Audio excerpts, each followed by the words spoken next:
Oi, aqui tem é, um objeto de massa M e é colocado uma força F. Daí esse objeto tem 2 kg e a força que foi colocada é 10 N. A velocidade inicial do objeto é 0 metros por segundo e quer saber a velocidade depois de 4 segundos e a posição depois de 4 segundos. Então, a força é massa vezes aceleração e a aceleração então é força sobre massa. Daí, colocando o número que já tem, fica 5 metros por segundo ao quadrado, que é a aceleração. Daí, usando a equação da velocidade, colocando os números que já tem, fica 20 metros por segundo a velocidade, depois de 4 segundos. E no caso de posição, usa a equação de posição e substituindo o valor, fica 40 metros, que é a posição depois de 4 segundos. Agora, tem um plano inclinado e é colocado o objeto. Daí, nesse plano inclinado, tem um ângulo de 30 graus e a massa do objeto é 3 kg. A coeficiente estático é 0,4 e o coeficiente cinético de atrito é 0,3. Daí quer saber se quando for colocado o objeto, esse objeto vai deslizar e a velocidade depois que deslizou. Então, a condição para deslizar é quando a força que o objeto está fazendo para baixo é maior que a força de atrito.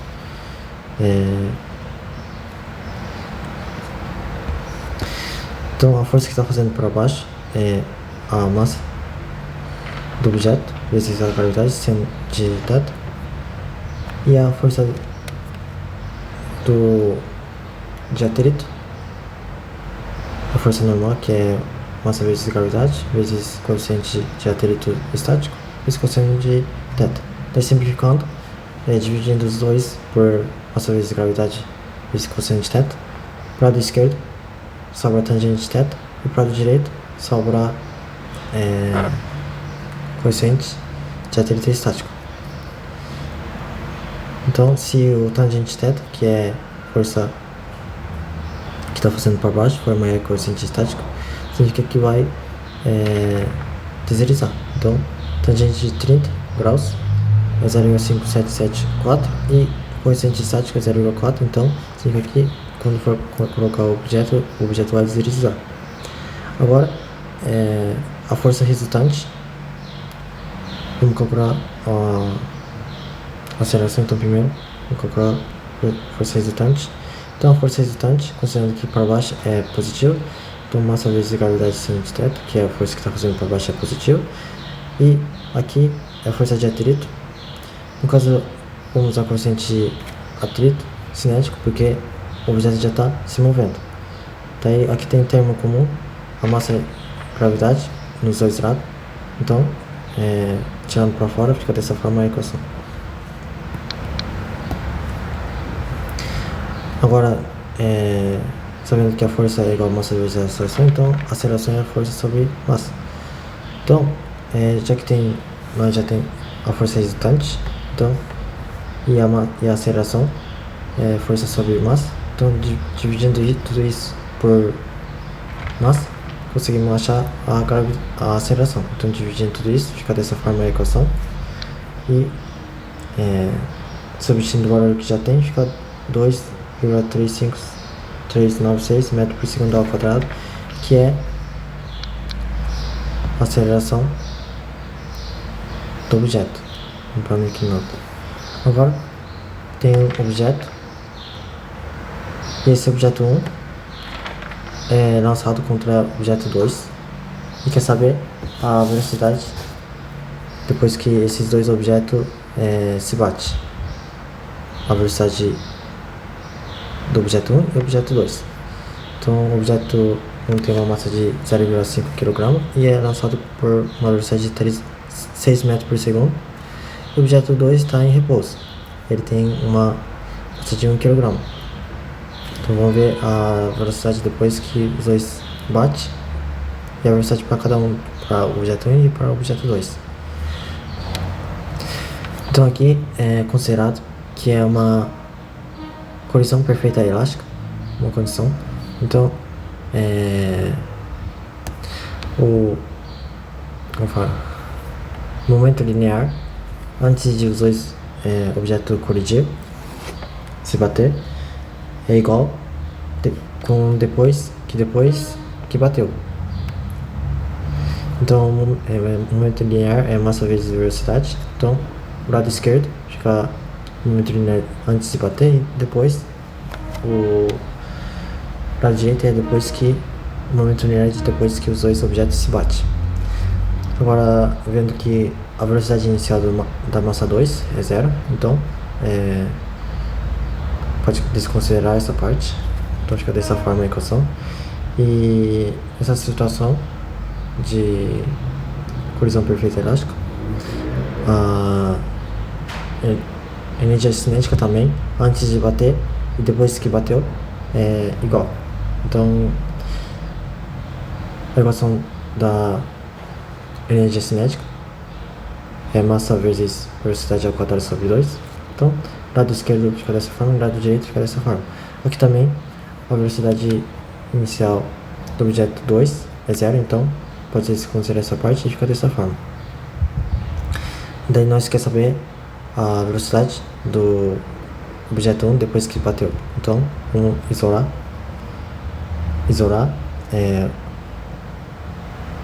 para saber, né? A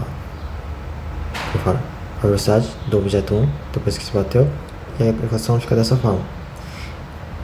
Daí nós ainda não temos a velocidade do objeto 2 depois que bateu, então não conseguimos calcular, mas conseguimos substituir essa equação nessa equação de energia cinética e vamos tentar achar a velocidade do objeto 2 depois que bateu.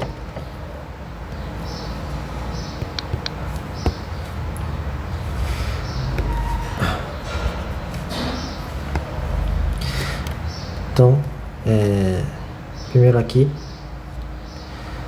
essa parte, consegue usar essa lei, porque é a mesma coisa que está fazendo A menos B ao quadrado. Então, encaixando, fica dessa forma. E aqui, multiplica tudo que está dentro por M1 aqui, até ficar dessa forma. E daí aqui estava um pouco bagunçado, então coloquei o M no começo, tudo M no começo, depois coloquei tudo V no começo para ficar mais fácil de ver. Daí aqui subtrair toda essa equação por os dois lados, né? Por menos M1 vezes M1 V1 ao quadrado. Então, no lado esquerdo aqui fica 0 e essa parte também fica 0. Então, sobra só essa parte na equação.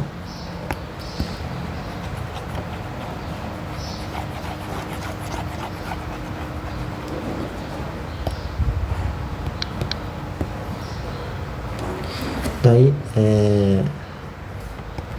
essa parte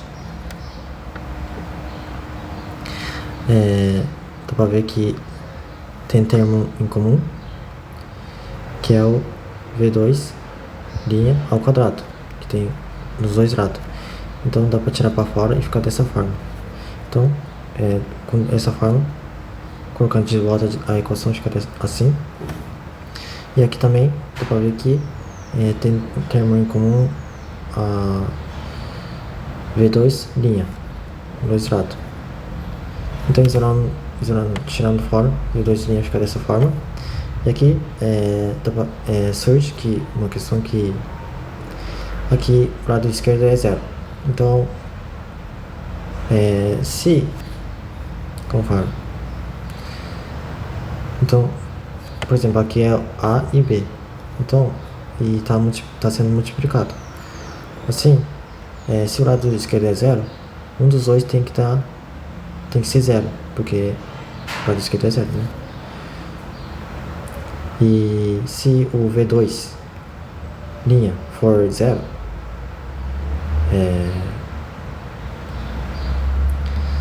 Isso significa que o objeto bateu e o V2' estava em repouso já. Só que depois que bateu também, o V2' não se moveu, nem um pouco. Daí isso não acontece na colisão perfeita elástica, então esse V2' some. Não pode. Daí some aqui, pá, sumiu. Sobra só essa parte assim.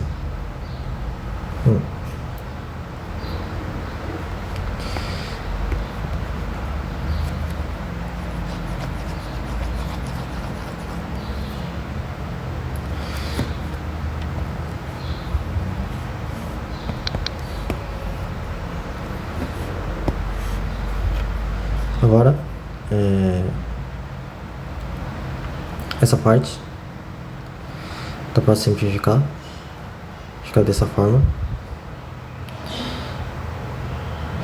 porque o seu estrado está sendo, tem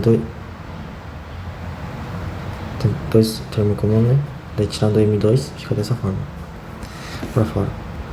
Daí colocando de volta a equação fica assim. E aqui também tem termo comum, o M2, então dividindo toda a equação por M2 fica assim.